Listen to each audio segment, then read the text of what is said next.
ونشهد أن سيدنا ومولانا محمدا عبده ورسوله أما بعد فأعوذ بالله من الشيطان الرجيم بسم الله الرحمن الرحيم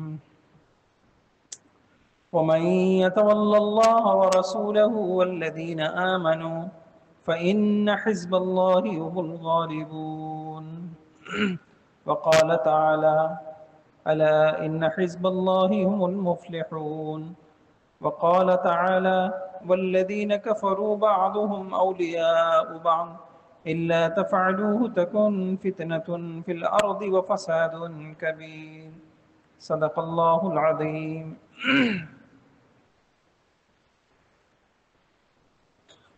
اگلی صفوں میں آگے آ جائیں تشریف. میرے محترم بھائیوں بزرگوں، اس وقت مسلمان جن حالات سے گزر رہے ہیں، سچ بات یہ ہے کہ جس کے اندر جتنا ایمان ہے وہ اتنا ہی دکھی ہے.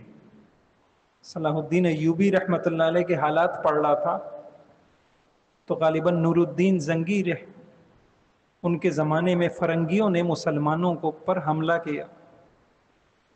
اتنے غمزدہ ہو گئے. ایک چٹان تھی، اس کے اوپر سر رکھ کے اللہ کے دربار میں روئے اور کہنے لگے اے اللہ، نور الدین تو کتا ہے، کتا اپنے آپ کو کتا کیا. حالانکہ اس زمانے میں مسلمانوں کی نگاہیں ان کے اوپر لگی ہوئی تھیں اور انہوں نے ہی قسم کھا رکھی تھی کہ بیت المقدس کو آزاد کرائیں گے.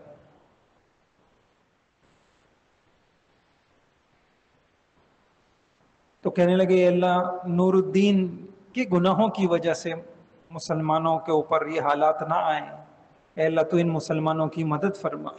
بے چین ہو گئے.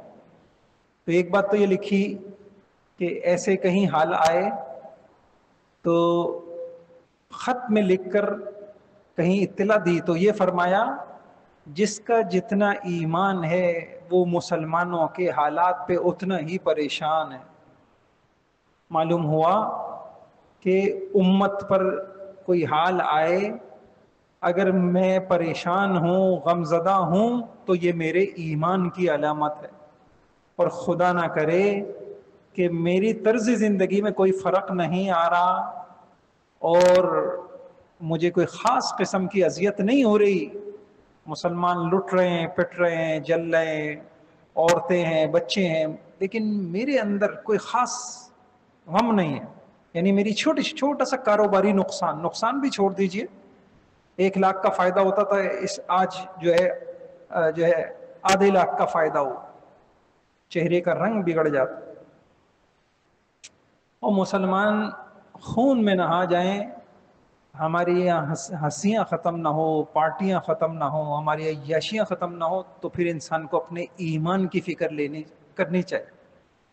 ایک بات تو میں یہ عرض کر رہا تھا، یہ اللہ کی نعمت ہے کہ انسان کو اللہ ایسا دل دے، احساس والا دل، فکر والا دل، امت کی فکر میں گھلنے والا دل. یہ نبیوں کو ملتا ہے یہ دل. اور اپنے کاروبار کی سوچ والا دل، میں، میری بیوی، میرے بچے، میں، میری بیوی، میرے بچے، اس سے آگے زندگی نہیں. اگر یہ دل ہے تو پھر انسان کو سوچنا چاہیے اس کا قبلہ غلط ہے، اس کی اندرونی تربیت نہیں ہوئی ہے، اس کے پاس علم صحیح نہیں ہے، اور وہ اندر سے اعتبار سے ایک مادی قسم کا ایک انسان ہے. اس کا اسلام سے، مسلمانوں سے کیا تعلق؟ ایک بات تو یہ ہوگی. دوسری بات میں یہ عرض کر رہا تھا کہ اللہ تعالیٰ نے مجھے کسی موقع پر، آپ کو کسی موقع پر اندھیرے میں نہیں رکھا. ہر چیز کلیئر ہے، واضح ہے، ہر چیز عروج اور زوال کے ضابطے بتا دیے گئے ہیں. حال یہ اللہ کی وجہ سے نہیں ہے، یہ ہم نے ان ضابطوں پہ عمل نہیں کیا، ہم ان کی سزا بھگت رہے ہیں. آج میں ایک ضابطہ آپ کے سامنے قرآن حدیث سے رکھوں. کچھ دنوں پہلے، کچھ عرصے پہلے خیال آیا کہ قرآن سے دیکھنا چاہیے، اللہ کی کتاب ہے، کہ مسلمانوں کو اللہ تعالیٰ غلبہ جو دیتے ہیں اس کی بڑی بنیاد کیا ہے. تو 2-3 آیتیں بالکل واضح کر دیتی ہیں مسئلے کو. ایک آیت سورہ مائدہ کی آیت نمبر 56 ہے، آپ جا کے دیکھیے گا اور دیکھنا چاہیے اور پڑھیے گا اور بچوں کو سنائیے گا، یہ ذمہ داری ہے۔ اس آیت میں ایک لفظ استعمال ہوا ہے فَإِنَّ حِزْبَ اللَّهِ هُمُ الْغَالِبُونَ، اللہ کی جماعت غالب آ کے رہتی۔ ایسے ہی سورہ مجادلہ کی 28ویں پارے میں آیت نمبر 22 ہے، اس میں ہے حزب اللہ ہم المفلحون، اللہ کی جماعت ہی کامیاب ہوتی۔ میں یہ سوچ رہا تھا کہ اللہ کی جماعت کون ہوتی ہے؟ وہ تو ویسے تو دعویٰ تو کوئی بھی کر دے کہ ہم اللہ کی جماعت ہیں، تو سوال یہ ہے کہ اللہ کہہ رہے ہیں کہ اللہ کی جو جماعت ہے حزب اللہ یہ غالب ہے، اس کی صفات کیا ہے؟ تو قرآن میں آگے پیچھے دیکھا تو بڑی بات ایک ہی ملی اور حیران کن، وہ کیا ہے؟ موالات المسلمین و معادات الکفار، مسلمانوں کا آپس کا اتحاد اور کفر سے دشمنی، بس یہ ہے وہ بنیاد۔ آپ دیکھیے گا یہ جو سورہ مائدہ کی آیت نمبر 56 ہے، تو اس کے اندر تھوڑا پیچھے چلے جائیں تو یہاں سے بات شروع ہوتی ہے، یا ایھا الذین آمنوا لا تتخذوا اليہود والنصارى اولیاء۔ دیکھو مسلمانوں، کبھی بھی یہود اور نصارہ کو دوست نہیں بنانا، کہ کہیں تم یہ سمجھو کہ ان کے ساتھ اتحاد کرنے میں ہمارے ملک ترقی کر لے گا، ہمیں فائدہ ہو جائے گا، ہمیں یہ فائدہ ہو جائے، یاد رکھنا ان کے ساتھ کبھی نہیں۔ اچھا، اسی میں آپ آگے چلتے چلے جائیں تو آیت یہ کہتی ہے وَمَن يَتَوَلَّ اللَّهَ وَرَسُولَهُ وَالَّذِينَ آمَنُوا فَإِنَّ حِزْبَ اللَّهِ هُمُ الْغَالِبُونَ، جو دوست بناتے ہیں، اتحاد کرتے ہیں مسلمانوں سے، یہ اللہ کی جماعت ہے اور یہی غالب ہو۔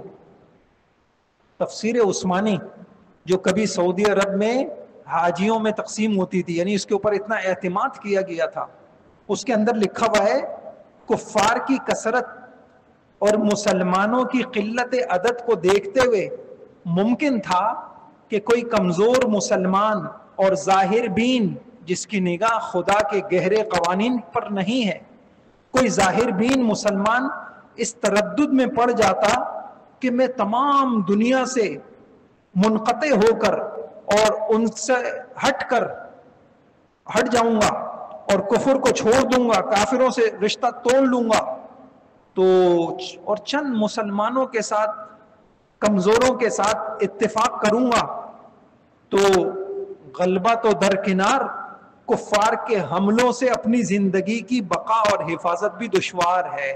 یہ ذہن میں آ سکتا تھا کہ اللہ کہہ رہے ہیں کہ چھوڑ دو یہود و نصارہ کو، آپس میں اتحاد قائم کرو، اور مت دیکھو ان کی طرف، اور مت دیکھو ان کی کثرت کو، اور مت دیکھو ان کی تعارف۔ ذہن میں آیا کمزور مسلمان کے، یار ہمیں تو اپنا وجود باقی رکھنا مشکل، جیسے کافرون، جیسے آپ نے دیکھا کہ یہی کیا کہ غیروں سے کہہ رہے ہیں کہ ہماری حفاظت کرو، پھر غیروں نے تو کہا یہ ذہن میں آئے گا۔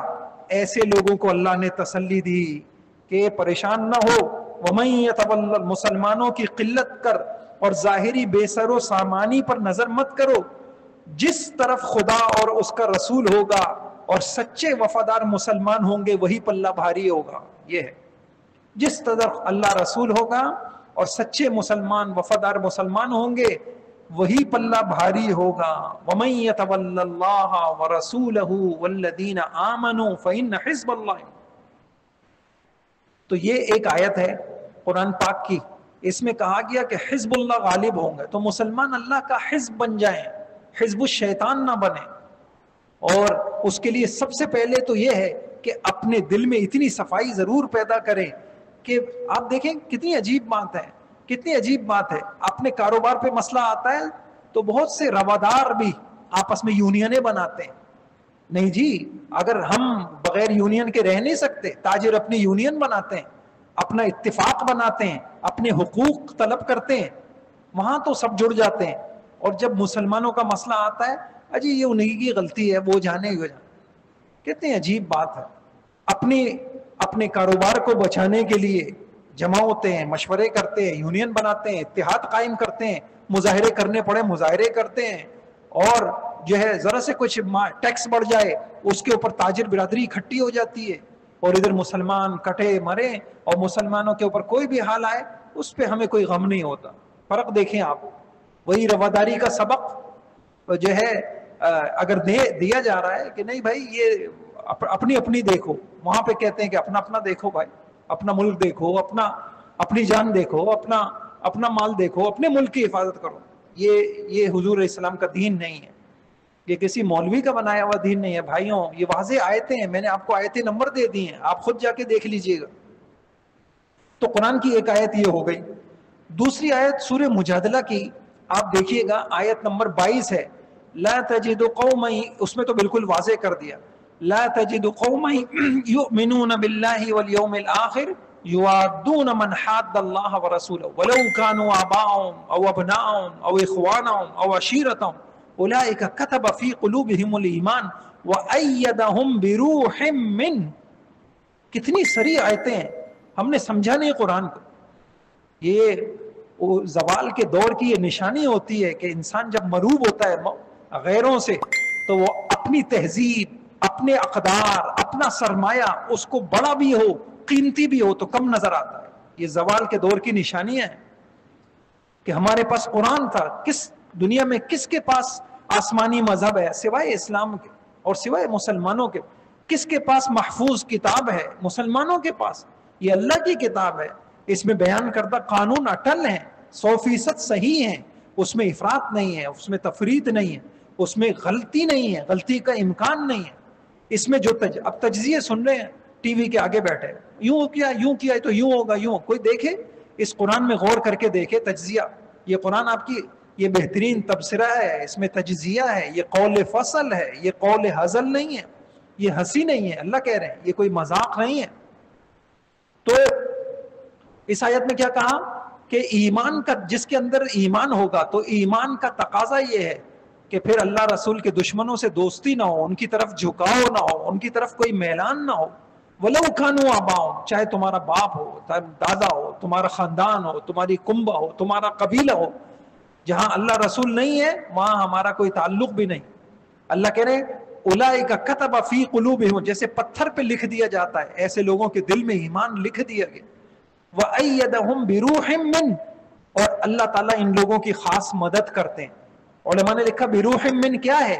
اللہ کی طرف سے ایسے لوگوں کے دلوں کے اندر خاص قسم کی نورانیت, سکینت اور اللہ اور ہمت اور روب اللہ نکال دیتے ہیں. اس دور کے اندر جو مغربی تہذیب ہے اس کا روب ہے, لباسوں سے مروب ہے, زبانوں سے مروب ہے, ABCD سے مروب ہے, تہذیبوں سے مروب. محمد الرسول اللہ کی تہذیب کم نظر آتی ہے اور غیروں کی تہذیب اعلیٰ نظر آتی ہے.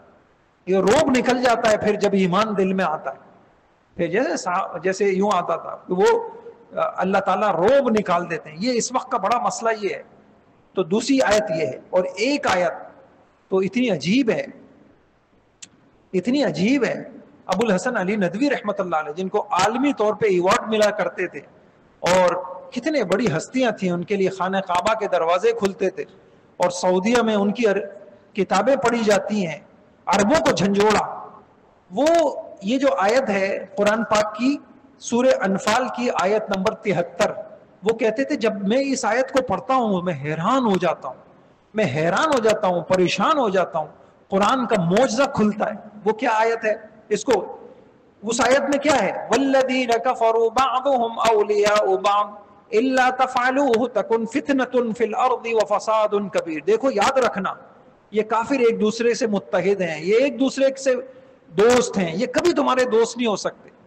اور یہ آیت کیا کہتی ہے؟ إِلَّا تَفْعَلُوهُ, مسلمان جہاں ہوں, کمزور ہوں, جیسے ہوں, اگر تم نے ان کی مدد نہیں کی اور تم نے مسلمانوں سے اپنا تعلق اور اتحاد قائم نہیں کیا تو پھر کیا ہوں؟ بلکہ اگر کوئی قرآن سے یہ دیکھنا چاہے عالمی فساد اور عالمی امن, کہتے ہیں نا ان مولویوں کو بیچاروں کو چار دیواری میں ہے بند, ان کو کیا پتا بھائی, ان کے پاس ان کا جو سورس ہے وہ قرآن ہے, وحی ہے. آپ کیا کہہ رہے ہیں, ان کو کیا پتا؟ مثلا ایک مولوی سے پوچھا جائے آپ اپنے علم کی روشنی میں بتائیں عالمی طور پہ امن کیسے قائم ہوگا, تو یہ آیت رہبری کرتی ہے. کتنی واضح, کیا کہتی ہے یہ آیت کہ تم مسلمان آپس میں متحد بنو, پھر دیکھو کیسا امن قائم ہوتا, پھر دیکھو کفر کی بدماشی کیسے ختم ہوتی ہے, تم آپس میں. ورنہ الا تفعلوہ، اگر تم نے آپس میں اتحاد نہ کیا اور تم ایک نہ ہوئے اور تم ایک دوسرے کے غمخوار نہیں ہوئے، تم ایک دوسرے کے مددگار نہیں ہوئے، تم اپنی اپنی میں لگے رہے، تکن فتنۃ فی الارض، یاد رکھنا اس سرزمین پہ فتنہ ہوگا، فتنہ ہوگا. اور کیا ہوگا؟ وفساد کبیر، فساد، یہ قرآن کی تعبیر ہے، وفساد کبیر، چپے چپے پہ فساد ہوگا. وہ فساد کیا ہوگا کہ کفر کا غلبہ ہوگا، اور کفر کا غالب ہوگا، ایک ایک کو کر کے کھائے گا، کبھی عراق پہ، کبھی ایران پر، کبھی جو ہے اسی طریقے سے جو ہے لیبیا پر، کبھی شام کے اوپر، ایک ایک کر. یہ فساد کبیر ہوگا اگر تم ایک نہ ہو. تو میں کہہ رہا تھا ابو الحسن علی ندوی رحمت اللہ علیہ وہ فرمانے لگے، میں حیرت میں پڑ گیا، یہ آیت کب نازل ہوئی؟ جب مسلمان مدینہ منورہ ہجرت کر کے آئے تو اس موقع پر یہ آیت نازل ہوئی کہ اپنی کمیونٹی بناؤ، اپنا اتحاد قائم کرو، اور ایک ہو جاؤ، اور ایک ہو جاؤ اپنے مقصد کے لیے. تو کہنے لگے کہ میں نے یہ سوچا کہ میں قرآن حدیث میں دیکھوں کہ اس وقت مسلمان کتنے تھے کہ جن سے اللہ پاک یہ کہہ رہے ہیں. کیا کہہ رہے ہیں اللہ پاک؟ اگر تم حالانکہ کہنے لگے احادیث میں تلاش کیا کہ مردم شماری تو نہیں کہنا چاہیے، مسلم شماری، کہ احادیث میں ملتا ہے کہ حضور نے مسلم شماری بھی کی ہے اور مدینے میں جا کر. تو یہ تلاش کیا گیا کہ وہ اس وقت مسلمانوں کی تعداد کتنی تھی. تو کہنے حدیثوں میں جو ہے نا 2-2.5 ہزار مسلمان تھے. اب اور اس کے بالمقابل ساری دنیا انسانوں کا ایک سمندر تھا، اور رومن اور روم کی طاقت ہے، ایران کی طاقت ہے، ان کی تہذیب ہے، ان کا کلچر ہے، ان کا ڈنکا بج رہا ہے، بالواسطہ یا بلا واسطہ وہ غالب ہیں. کہیں تو ان کی حکومتیں ہیں، اور جہاں ان کی حکومتیں نہیں ہیں تو وہ انہی کی تہذیب سے مروب ہیں، وہ انہی کی سوچ سے دیکھتے ہیں، اور انہی کا غلبہ ہے فکری طور پہ. وہ انہی کے قانون چلتے ہیں، ان جیسا بننا چاہتے ہیں، ان کے جیسے فیشن اختیار کرتے ہیں، اور ان کے قانون ذہنی طور پر وہ انہی کے غلام ہیں. تو 2 بڑی طاقتیں تھیں. تو انسانیت کا اتنا بڑا سمندر ہے، لیکن اس کے بالمقابل میں 2-2.5 ہزار مسلمانوں کو کہا جا رہا ہے کہ اپنی کمیونٹی بناؤ، اپنا اتحاد قائم کرو، تم ایک ہو جاؤ، تمہارا مقصد ایک ہونا چاہیے. الا تفعلوہ، اگر تم 2-2.5 ہزار نے یہ کام نہیں کیا تو دنیا فساد سے بھر جائے گی. کتنی عجیب بات ہے. کتنی. علی میاں لندن میں بیان کر رہے تھے تو ایک پڑھا لکھا مجمع تھا، ان سے کہنے لگے اگر میں آپ سے آج یہ کہوں کہ اے لندن کے مسلمانوں تم ایک نہ ہوئے، تم نے اتحاد قائم نہیں کیا، تم نے اپنے اونچے مقاصد کے لیے نہیں سوچا، تو پھر ساری دنیا میں فساد ہوگا. تو آپ کہیں گے کہ مولوی صاحب کی عقل کو کیا ہو گیا، ہم اتنے سے ہیں، وہ اتنے سارے ہیں، ہمارے اتنے سے اتحاد سے کیا ہوگا. تو آپ دیکھیے قرآن کہہ رہا ہے کیا ہوگا. قرآن نے یہ کس وقت کہا؟ جس وقت مدینے کے مہاجرین اور مدینے کے کچھ لوگ مدینے میں مسلمان ہوئے تھے. تو اتنے سے 2-2.5 ہزار مسلمانوں سے کہا جا رہا ہے ایک ہو جاؤ اور ایک متحد ہو جاؤ. اور اس موقع پر ان سے کہا کہ جس طریقے سے کفر آپس میں متحد ہیں اپنے مقاصد کے لیے، تم مسلمان ایک ہو جاؤ، اور تم قرآن پر ایک ہو جاؤ، عقیدے پر ایک ہو جاؤ، حضور کی سنت کے اوپر ایک ہو جاؤ، اور حضور کی تہذیب کے اوپر ایک ہو جاؤ، اسلام کے اوپر ایک ہو جاؤ. اگر تم نے ایسا نہیں کیا تو مٹھی بھر مسلمانوں سے کہا جا رہا ہے کہ تم، حالانکہ ان کا تناسب کیا ہے، ان کی کتنے فیصد میں نے عرض کر دیا 2-2.5 ہزار مسلمان، اور دوسری طرف کتنی بڑی بڑی طاقتیں ہیں. ایران ایک تہذیب تھی، لیکن کیا ہوا؟ اللہ اکبر، وہ لوگ عقل والے نہیں تھے. کیوں؟ اس لیے کہ وہ ABCD نہیں پڑھتے تھے، وہ قرآن پڑھتے تھے. ہاں، وہ حضور کی بات پر وہ نہیں دیکھتے تھے کہ تجربہ کیا ہے، ٹیکنالوجی کیا ہے، وہ کہتے تھے حضور نے کیا کہا، اس پہ ایمان، اس پہ تصدیق. تو نتیجہ کیا ہوا؟ صرف چند سال گزرے ہیں، دور فاروقی تک ایران کی تہذیب ختم ہو گئی، ان کے قانون ختم ہو گئے، ان کی سوچیں بدل گئیں، ان کے معیار ختم ہو گئے. یہ جو معیار ہوتے ہیں نا بھائیوں، عزت ذلت کا معیار، یہ پیمانے، یہ چند دنوں میں نہیں بدلتے، یہ صدیوں میں بدلتے ہیں. آج پیمانہ ہے نا انگریزی زبان کا، انگریزی ڈگریوں کا، یہ عزت کا ایک پیمانہ بن گیا ہے. آج اگر کوئی قرآن والا ہے تو وہ عزت والا نہیں ہے، اگر کسی کے پاس حدیث کی فہم ہے وہ عزت والا نہیں ہے. یہ پیمانے صدیوں میں بدلتے ہیں. لیکن وہاں کیا ہوا؟ جب اس آیت پہ عمل کیا تو اللہ تعالیٰ نے دکھایا کہ ایران کی تہذیب، روم، ایران، ساری تہذیبوں کا پلٹا کھا گیا، اور مسلمان غالب آ گئے، اور پھر مسلمان فخر کے ساتھ رہنے لگے. کیوں؟ یہ چیز اللہ تعالیٰ نے ان کو دے دی. ایرانی سلطنت کا چراغ گل ہو گیا, ان کی تہذیب ختم ہو گئی, ان کے قانون ختم ہو گئے, پھر مسلمان کسی اور طریقے سے سوچنے لگے. تو بھائیوں 2-3 باتیں میں نے عرض کی. اللہ تعالیٰ ہم سب کو ایک بنا دے, نیک بنا دے ہماری سوچوں میں. اور بڑی چیز یہ ہے کہ فکری اعتبار سے ہم ایک ہوں, کہیں مسلمان غم زدہ ہو. وہ لوگ, ان کی گندی تہذیب یہ ہے کہ وہ کتے کے اوپر تو غم کھاتے ہیں.